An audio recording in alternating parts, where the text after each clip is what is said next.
Situational irony occurs in the story when the reader thinks that one thing will happen, but his expectation is contradicted. In The Interlopers by Saki, two families that have fought over land for very two in The Interlopers by Saki, two families that have fought over land for a very long time. Then the head man from each family gets stuck under a tree and then make peace. Soon after, they try calling for help, but instead they call wolves.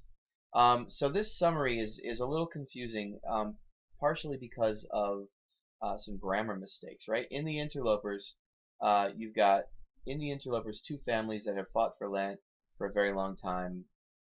What do they do? It's an incomplete sentence. So you need to fix that somehow. Then the head man from each family gets stuck under a tree and then make peace. So I think you need to explain that hunting each other, the heads of each family, you know, fall prey to an accident and are pinned under a tree, right? And then make peace, right? I'm glad that you've included the part where they resolve their differences, but the phrasing of it needs to be a little bit different. So go ahead and ask me if you have any questions about how exactly to phrase that differently. Soon after, they try calling out for help, and instead they call wolves. Well, you don't want to say that yet, because you're going to reveal that information probably in your thesis or definitely in your body paragraph. So you don't want it to be too repetitious. So what I would do is just get rid of that. The Interlopers is a good example of situational irony because when two people make peace for their families, the reader thinks that they will get out safely, but instead their cooperation leads to their demise. Yes. Instead of saying two people, can we say when the main characters, perhaps you could introduce their names earlier in the paragraph, and then you could refer to them as Ulrich and George. Just another possibility.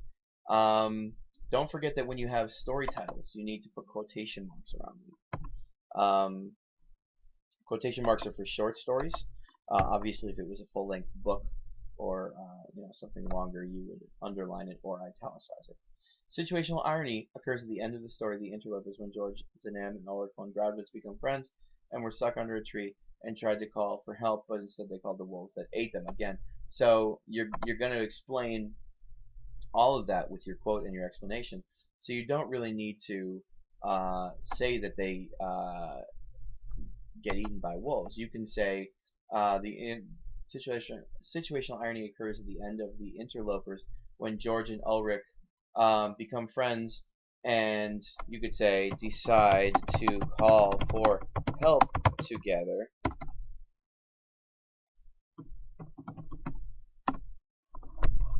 And then you can specify that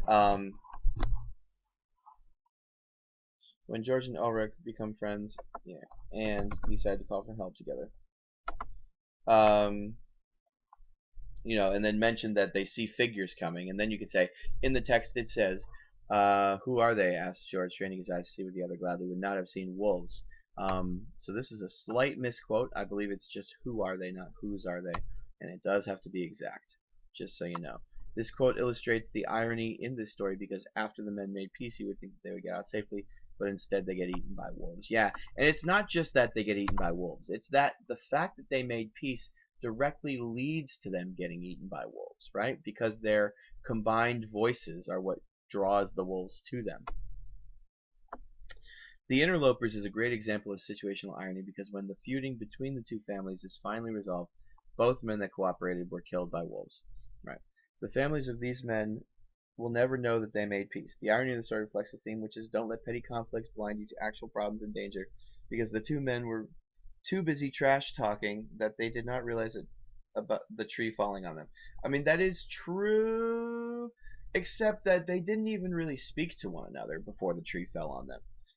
There was just this moment of hesitation when they saw each other, and then crash comes the tree. So I don't really think that's the case. The petty conflict was the fact that their families were feuding in the first place, and the actual danger that they were blinded to was just being in that forest at that time. Think about it. It's winter, so the animals are hungry. The weather was bad. It was windy. Trees were liable to fall. It was dark. they let their feud cloud their judgment on a number of levels. And so maybe you can revise this last sentence to kind of talk about how, if they had known, if they had considered that, this feud is actually kind of a small thing in the grand scheme of things, they would have never been in the forest in the first place, and they would have survived. All right, Alexa, so there's a couple things to fix in here. Please note that I did not write every single comment that you have down. I spoke several comments that were not written down, but you're expected to address all of them. So please feel free to rewatch this video once or twice just to make sure that you get absolutely everything, because you are expected to fix everything. And if you have any questions, of course, call me over. I'd be happy to explain my thinking.